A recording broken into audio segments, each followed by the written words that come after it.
contracts, and then the environment was cleaned up. The first time I was hearing about this stuff, it was totally new to me.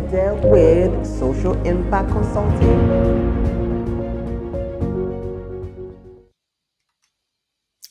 Hello everyone, how you doing today? It is 12 noon everyone. So we are here at DevSectorSeries. So I'm very excited about this, excited about what we're doing today in terms of trying to have discussions so that we can change the world together. So one of the things I would like to discuss is the person that we're going to be interviewing today, Mr. Jude Ilo. I'm just going to wait a few minutes for people to come up so that we can start the conversation. If once you come up, just tell me where you're hailing from so that I can give you a shout out as usual. So just let us know where you're hailing from. And as you're hearing this, please like and share, so that we can get this to more people. Please like and share. So like I said before, this is Dev Sector Series, just talking about the development sector, the trends in the development sector, as I even work to keep my ears to the ground to what is going on in the sector right now. So speaking of that, I'll actually tell you where I'm at. I'm actually at an event, but I just kind of pulled away to one of the rooms to talk about non-profit compliance. I mean, it's where I'm sitting. It's actually hosted by Spaces for Change.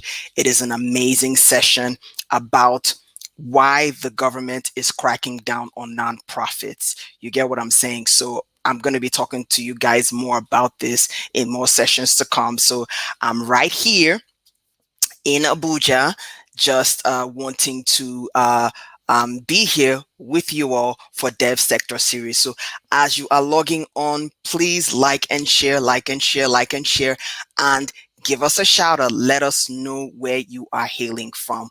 We need to know where you're hailing from. Please like and share. Okay.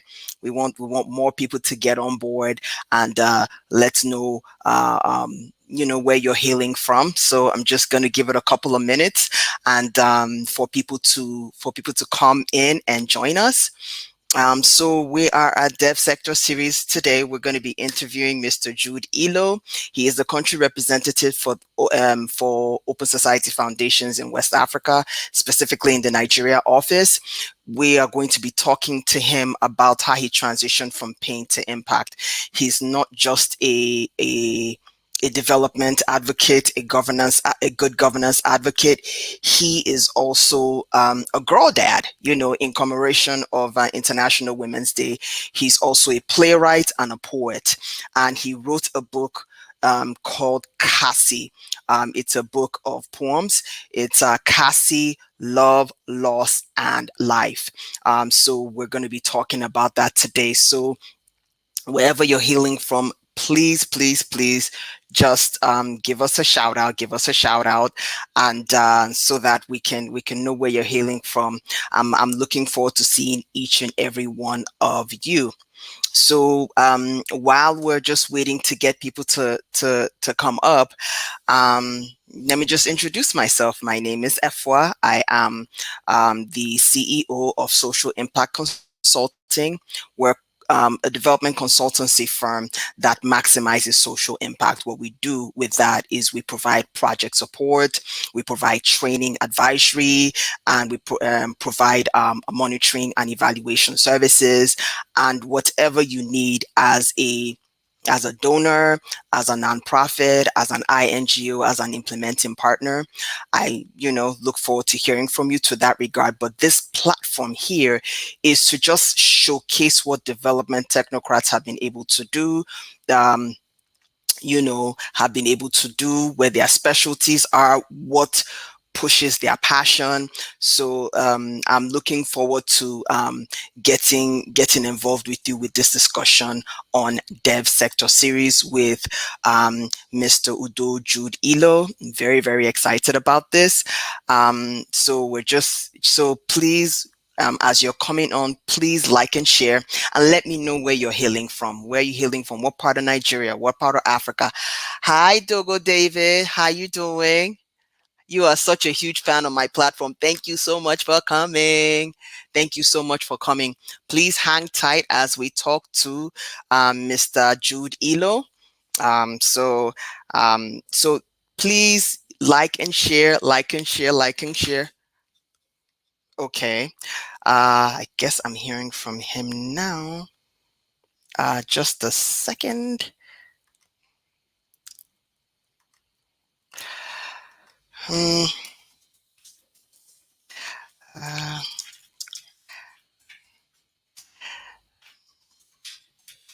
so I am. So just please like and share, like and share, like and share. So we're looking forward to seeing Jude in a few minutes. We're going to be seeing. Oh, there you are. There Jude is. Okay. So as you're seeing this, please like and share, like and share, like and share, so that we can get things going. So, hello, Fatiu Oladeju. Hello, Fatiu. Thank you. Thank you for coming. So, Fatiu, where are you hailing from? Where are you hailing from, Fatiu? Thank you so much for coming. Okay, so we're going to bring up Mr. Jude Ilo in a couple of moments. So I'm just going to quickly read his bio, and then we're going to get started. I'm very excited about this interview because let me just tell you why I actually invited him to come. I attended the launch of his book of poems, Cassie, Love, Loss, and Life, and I decided to. So I was invited, and then I attended, and it was an amazing tribute to Natasha, to the late Natasha, his daughter, that passed on in 2016, and excited about the session, and bought a couple of the books.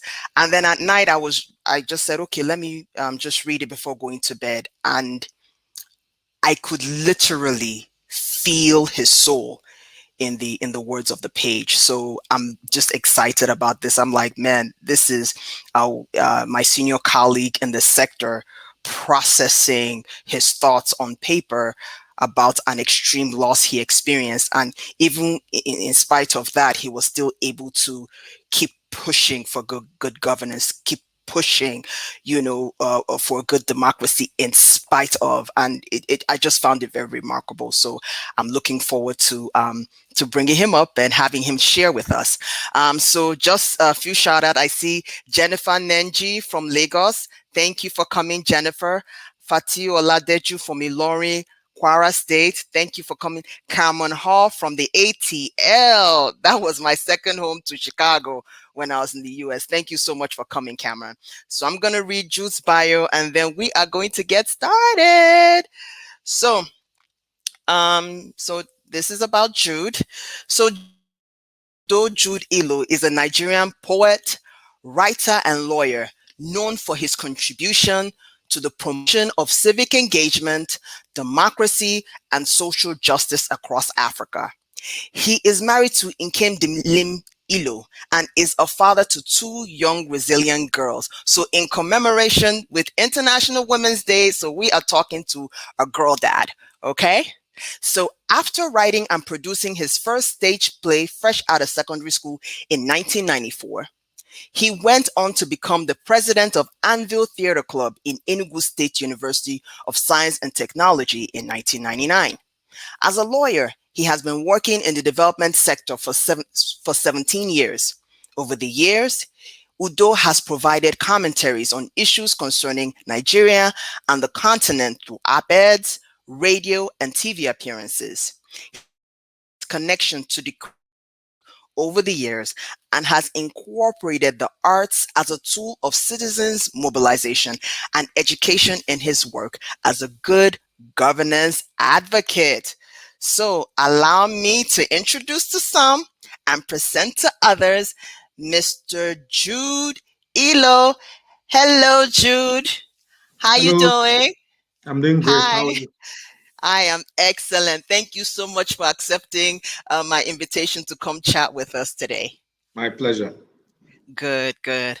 So, Jude, like I was telling the audience, I read Cassie, and I was just floored by your writing. So, can you just share with us what led to the writing of your book, and what was your thought in terms of communicating your thoughts to the world? Okay, thanks, Efua, and thanks to colleagues, listeners who are on the program. Um, the starting point is that there was no intention initially to write a book. I do poetry in my private moments, just sketching my views on stuff, most times for my own private consumption and enjoyment. But when I lost my daughter, uh, I needed an outlet where I can talk about things that bother me, and also where I can speak to her, more or less, and speak to my father, who is also late. And so I started putting down my thoughts. And these are actually very private thoughts, really. Uh, at some point, I wasn't sure anybody was ever going to read them. So they sometimes come off brutally honest. Uh, but it felt like I was talking to Tasha. It felt like I was talking to my father. It felt like I was talking to God. So it became a healing process, so to say. One of the things about men or being the head of the family is that in tragedies like this, you apply all your energy in taking care of others. In taking care of them, of course, you take care of yourself, but sometimes there's no outlet for your emotions because you also don't want to burden those you're trying to help. So writing became the escape. And that's how, some of those things I wrote before I lost my daughter, some of them after I lost her, but a lot of the things I had written down all began to make sense in a different way. So they came together in the book. That is really amazing. So because when so my question to you is, when you were writing the book, your poetry, you were doing this alongside working and still, of course, trying to do what you love in terms of being a governance advocate and take care of your family. How were you able to balance all of that in grief during that time? Now, I'm sure it's a constant challenge, but how are you able to do it? Uh, Speaking generally, before as answering your specific question, I think the tendency sometimes is that we get lost in our work. We lose ourselves in our work, and that is the biggest tragedy. And if you're not conscious of it, it happens to each and every one of us. You become a guest in your own house, and you become a stranger to yourself. Uh, so there has to be a conscious effort to have the life-work balance. I've been privileged to have good supervisors in my line of work who keep re-emphasizing the need for that balance. And in my life priorities is God, family, then work. And there are no apologies, for that. And I've been very clear with that, especially when it comes to my work. And so approaching it from that fundamental principle, I make an effort to have my quiet moments. But interesting thing is that writing poetry, you don't fix a time to write a poem. It hits you when it hits you. So some of the pieces you saw in that book were written in the middle of meetings. Funny enough, yes. And Really? if somebody says something or you see something and it hits you, there's a particular poem, Adieu, which sounded like two lovers who can be together. I actually wrote that while I was watching a movie. Wow. And it was my kind of summary of the movie. But when I was writing it, it wasn't just about the movie. It was just about having what you can't have. So it was something you can apply to relationship, you can apply to work, you can apply to family, you can apply to protection, you can apply to friends. So it hits. And I've realized that when I get that inspiration to write and I don't, I forget. So I've had to wake up at night to go and write down 3 or 4 lines so that when I wake up in the morning, I'm able to continue. I've had to stop things to write. I've had to stop eating to sketch. So it's just that's just what it is. So there are no, but of course, when you want to put it into a book, it then requires you going through all of it, arranging them, having a flow of the narrative, having a central message. So that aspect involves work. And it's just simply waking up at night and saying, for the next 2-3 hours, I'm focusing on this. Now, let me also add that producing the work into a book was a very emotional journey. I can imagine. And sometimes really very difficult. So you could get into that work and then you're disorganized the whole day because you're emotional, you're weepy, and you're in pain. So that bit was difficult. But I had a very good. I have a very strong, nice, supportive set of friends who also helped out, taking a first stab at rearranging the documents, checking in, and of course, my publisher, who sadly passed before the book came out. She was the one that actually passed by the office, and I mentioned to her, "Oh, I've been writing this, putting this stuff together. I don't know if it's publishable." And she says, "Can I have it?" So I gave it to her. She flies back to Lagos that evening, then calls me up in the morning and said, "Oh, I stayed all night reading it. You need to publish it." And I think it was her endorsement that actually made the work possible. It's amazing. And she, in her memory, she was right. I mean, I picked up the book and I was like, I could not put it down. I mean, as soon as I went to bed and I woke up the next day and finished the book before I continued my day, it was really amazing. It's really how you really put those words together in terms of the journey, because what we saw initially was pain, and then we saw hope, and then we saw love. It was like that journey. So while you were writing the book, did those emotions come in that order, or it would just kind of go back and forth in your process as you were putting your thoughts together? It was mostly pain, frankly. The hope aspect of the book is still a struggle. I see. Yeah, because it is really, really difficult to imagine a world without my little girl. And the reality of her absence 5 years down the line is still very painful. So I think the hope part of it is work in progress. You write those things because you want to believe them, not that you already believe them. And again, because we are people of faith, we try to sometimes outsource our problems to God. And I think that's essentially what I've tried to do. That's a piece, one of the part of the work I still go back to is my letter to God when I talked about being unable to move and wanting to be carried. I think that for me captures the whole book for me, because even at this point, we still want to be carried, because sometimes the reality, the thought of what has happened. So it was mostly pain and a little bit of hope.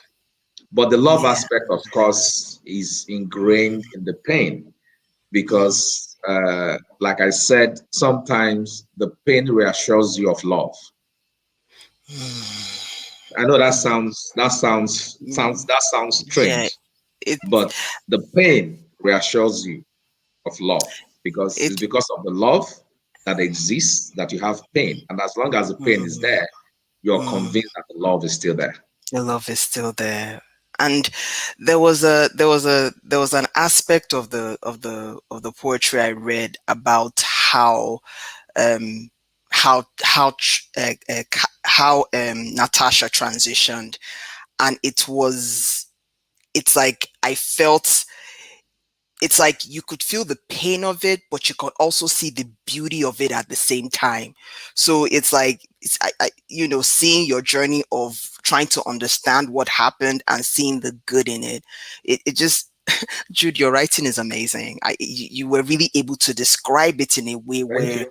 we were able to understand that okay, yes, she went through pain, but she's in the arms of God, and that was really an amazing bit of it.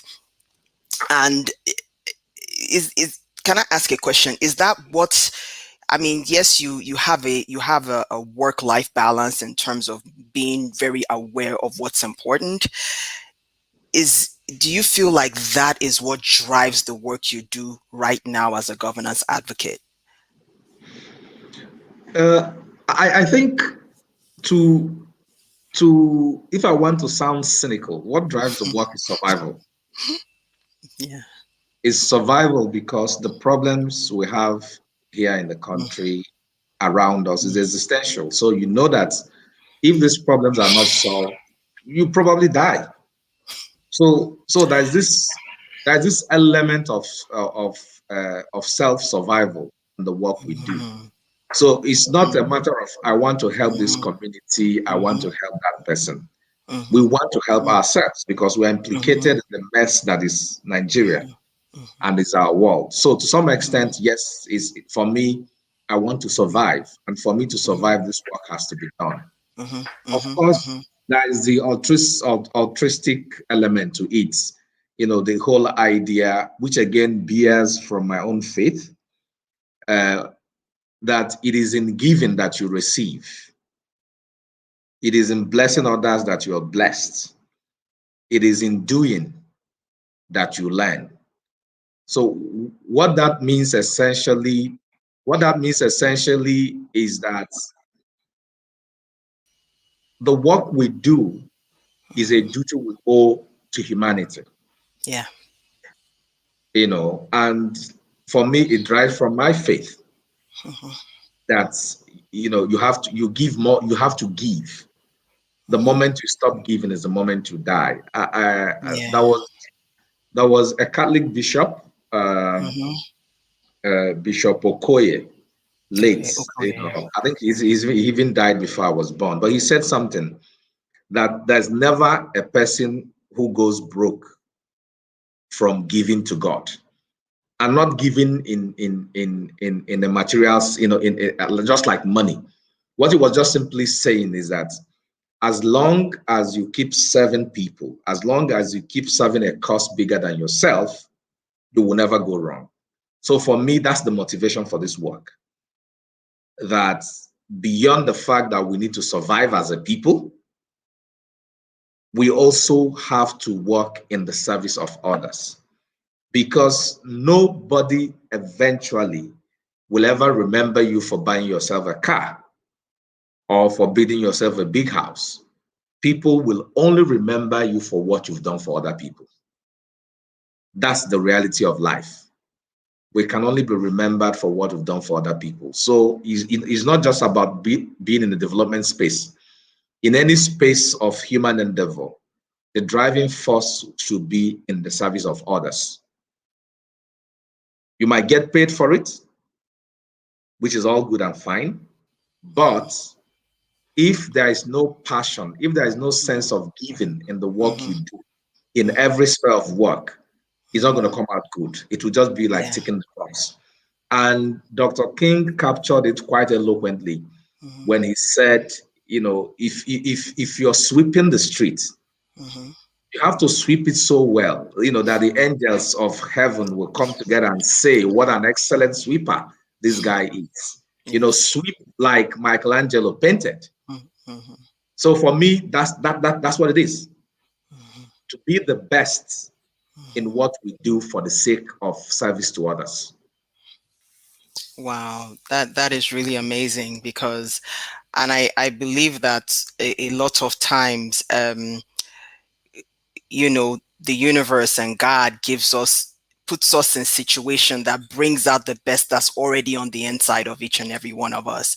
And from this tragedy, I feel like, you know, you're able to share your passion to the world, your passion for writing, and your passion for giving, and giving the best that you can, because of the work that you do, you know, as a governance advocate, and even your work with Osiwa.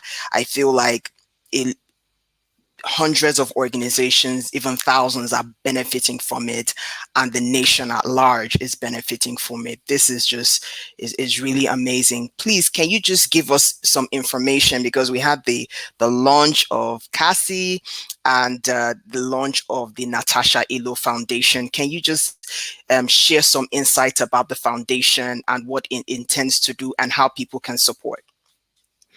Okay, thanks. So I always start with emphasis that this is a family foundation. Right now, Yeah. we don't want to go big, Okay. because we want to grow the foundation organically, make our mistakes Okay. uh, Okay. without a lot of external exposure. So Mm-hmm.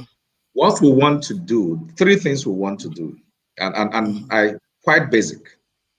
So we want to buy medical insurance for kids who don't have access to medical facilities. Okay. We know that the government has a national insurance scheme. We know there is a private sector-led insurance scheme, and we are trying to negotiate. We've started the negotiations already because Okay. people don't really trust the government scheme, sadly. Mm-hmm. And so a number of people have reached out to me to say, oh, don't deal with the government scheme, deal with the private sector scheme. Uh, as a family, we've tried the government scheme with some kids before. It worked Mm-hmm. out okay, but if we can get better value, why not? So it's just simply to buy medical insurance for these kids, limited administrative Okay. work, identify the kids. We are hoping to do it from orphanages. I Uh, see. yeah, and maybe from families that we know their peculiar circumstances. Identify the kids, enroll them into the program, and pay for them for the year. It means that anytime the kids are sick, the parents without money can walk into designated government facilities or medical facilities and get basic medical care for their kids. Kids die of malaria, kids die of diarrhea, kids die of basic uh, absence of immunization.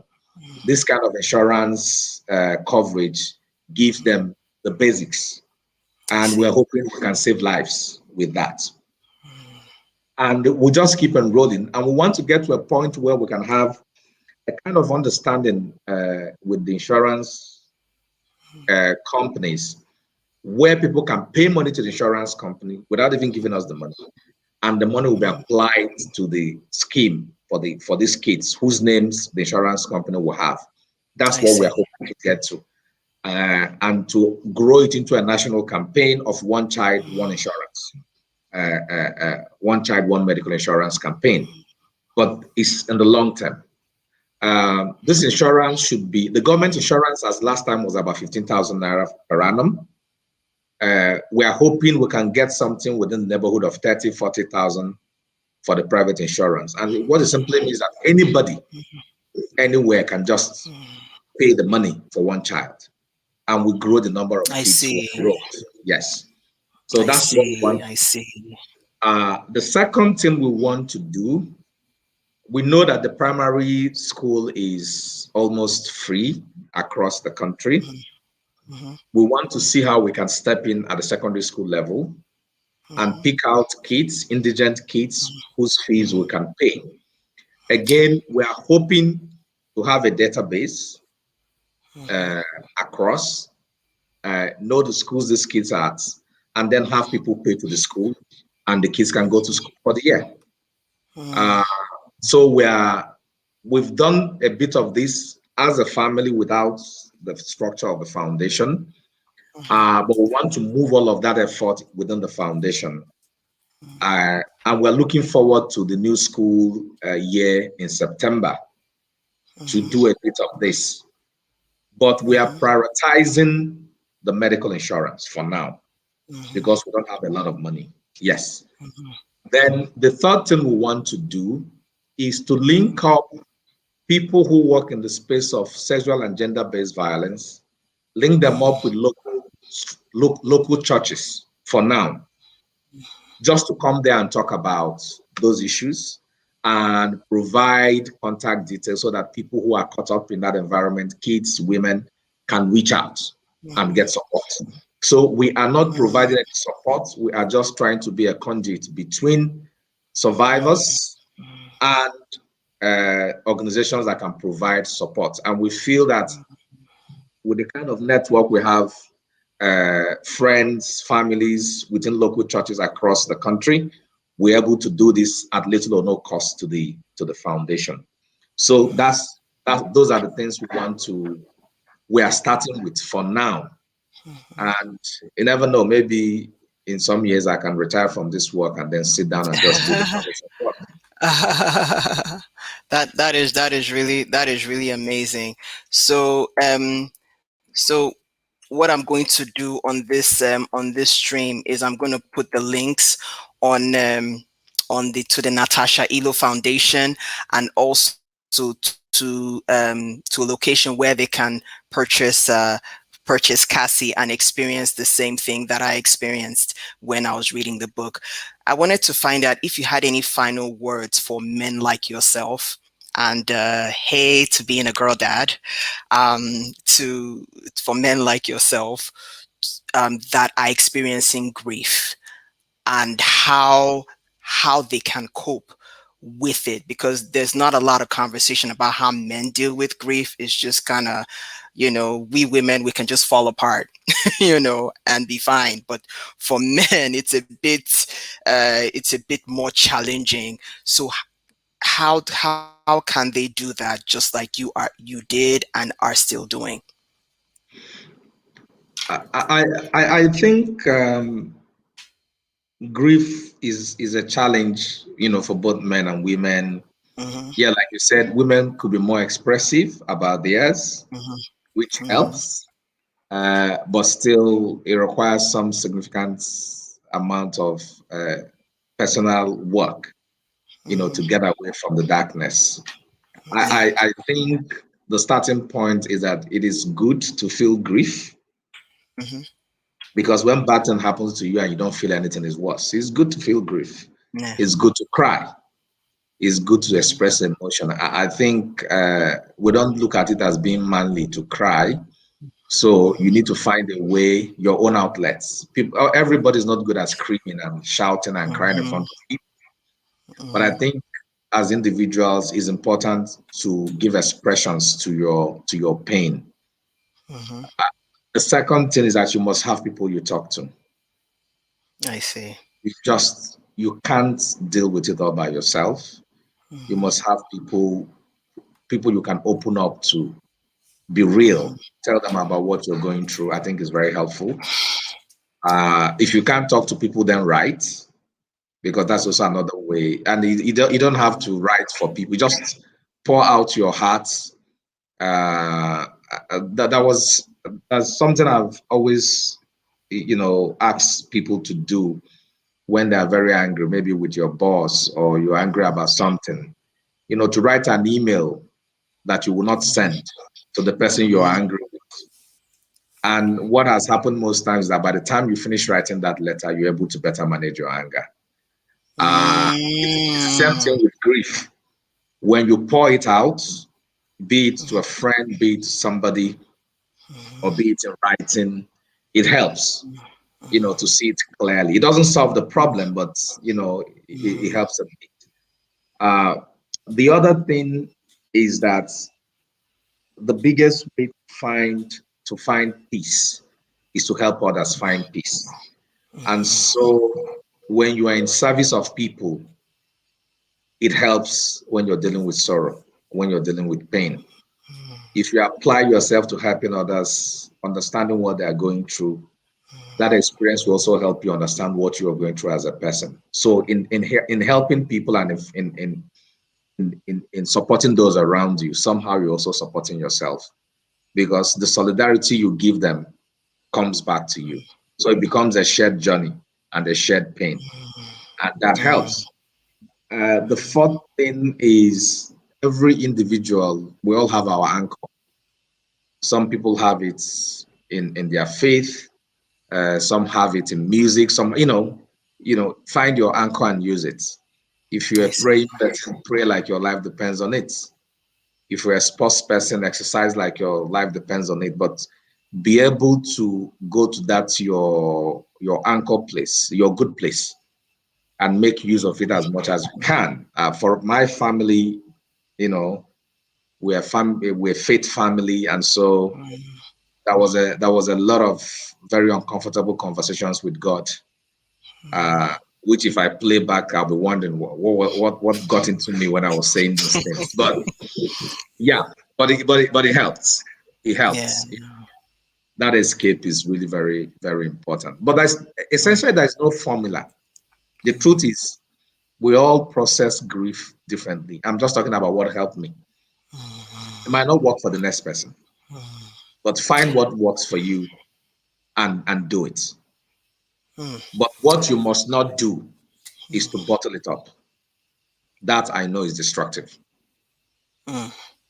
That is that is really very powerful, because we just, really trying to understand how to deal with grief is a really powerful way, because when it's not handled properly, it can even be resorted to anger and different things like that. So thank you so much. This was very, very enlightening for me, and for all of us here. So we will just, and please, let this not be the last book we see from you. You've whet our appetites in your writing. So if there's like a Cassie volume 2, volume 3, please just Keep it please coming. keep it coming, so that we can read and just experience your journey with you. So thank you so much, and for Thank sharing you. your time with us, and we look forward to hearing more from you moving forward about the foundation, about your writing, and even your work in the development sector. So thank you so Thanks a lot. much. Pleasure to All be here right, so take much. care. Bye bye. All right then. Goodbye. So you heard it from Mr. Jude Ilo on his experience, just going from pain to impact, which is really something that we need to really understand, because a lot of us don't understand how to deal with grief, and even still letting that fuel your passion in the development sector as well, and just really being able to balance faith, family, and work. So it's really remarkable. So you guys will continue to hear from me on hashtag DevSectorSeries. Please continue to follow the hashtag on LinkedIn, Facebook, Instagram, and Twitter, and we'll continue to hear from more development professionals on what they do, what their passions are, and pretty much their why, as we all maximize social impact and change the world together. So you'll be hearing from us soon. So like I said, so those of you who have not watched it, please continue to watch, and you'll be hearing from me soon. Take care, and you all have a wonderful day. Bye bye.